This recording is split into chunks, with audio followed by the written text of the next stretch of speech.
বলছে আমার কাছে যা খবর আছে, ভোটে বিভিন্নভাবে তৃণমূলের গুন্ডারা 204 নম্বর বুথে বিএলও সিরাজ হোসেন নিজে বিএলও যারা ভোট দিতে যারা বাইরে আছে তাদের ভোটগুলোকে দিচ্ছে বলে আমার কাছে এই মুহূর্তে অভিযোগ আসছে। আমি অভিযোগ নির্বাচন কমিশনে জানিয়েছি।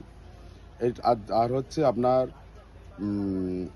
205 নম্বর বুথ, 52 নম্বর বুথ, 53 নম্বর বুথ, 54 নম্বর বুথ, 73 নম্বর বুথ। আর 205 নম্বর বুথে আপনার 11 নম্বর কলাগ্রাম অঞ্চল, এখানে খামরই পাড়া আরও কিছু পাড়াকে লক্ষ্মীকান্ত সরেন আরও তৃণমূলের কিছু গুন্ডারা পাড়ায় পাড়ায় গিয়ে ভোট বাধা দিচ্ছে বলে আমার কাছে এই মুহূর্তে অভিযোগ এসেছে। আমি এই অভিযোগগুলো নির্বাচন কমিশনারে জানিয়েছি।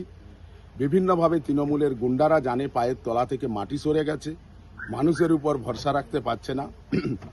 আমি চাচ্ছি গণতান্ত্রিকভাবে ভোট হোক। এইভাবে কিছু এত নিরাপত্তা এত ব্যবস্থা তারপরেও এই ধরনের অভিযোগ আসছে। শুনুন, আমরা যেখানে অভিযোগ জানাচ্ছি তুরন্ত অ্যাকশন হচ্ছে না। আমরা অভিযোগ জানানোর পর সঙ্গে সঙ্গে সেখানে কোনো অ্যাকশন আমি দেখতে পাচ্ছি না। আমি এখান থেকে আমাদের যারা এই ভোটের দায়িত্বে রয়েছেন, আমাদের ইলেকশন কমিশন থেকে যারা অবজারভার রয়েছে, তারা আমরা যেখানে অভিযোগ জানাচ্ছি তুরন্ত অ্যাকশন হচ্ছে না।